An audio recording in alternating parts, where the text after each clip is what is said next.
one of the first things I noticed about this score, one of my first thoughts about it was that this adversity score is the College Board's attempt to get out of a problem that they have created for themselves, right? But it's not just the College Board, it's education in general, it's society in general. Um, we are moderns, by and large, and the modern problem is that we think data will solve everything. And so when we have a number, when we have all of our data, and we still have a problem, our solution is more data. And so, before the SAT was ever used, people applied to college and got into college.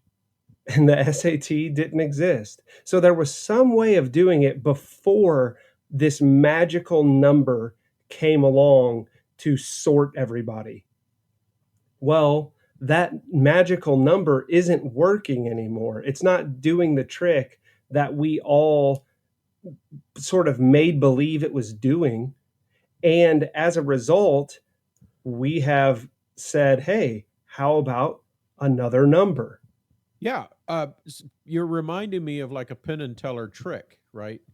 You know the little three cups and the ball, and you're supposed to follow it right and tell them which.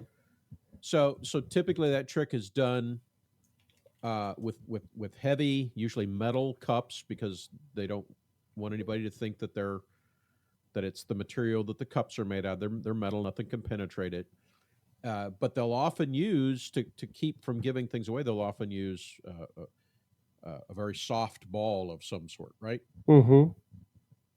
And so for a while, college admissions was this the student is trying to figure out which cup the ball is under, and he can't tell because he has no giveaways, right? Right. Right. He But at hasn't some learned the point, game. right, at some point, the SAT has become so familiar, and there are so many people, such as our dear friend Jason Dolworth, Yes.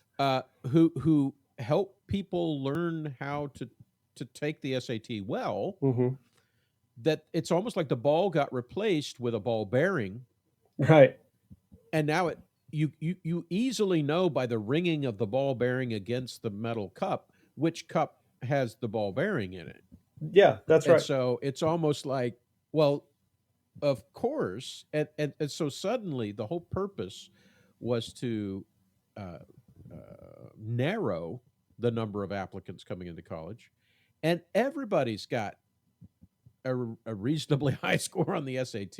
Mm-hmm. And so, do we change the nature of the test? They've done that several times. Yes, they have. Um, do we?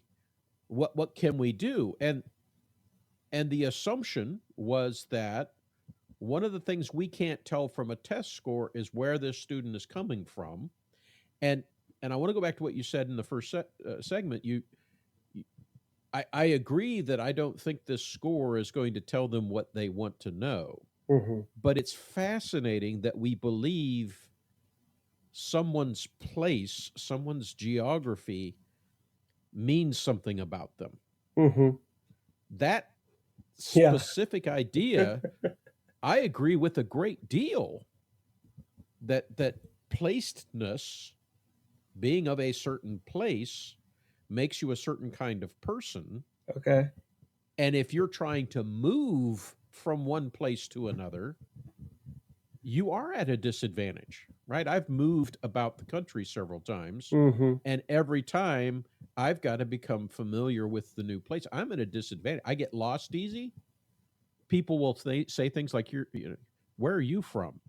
Because they know I'm not from around Right. there. Not You know, here. yeah. So I don't begrudge the desire to try and figure out where is this student coming from Mm-hmm. to help me decide how well they'll do here at the university.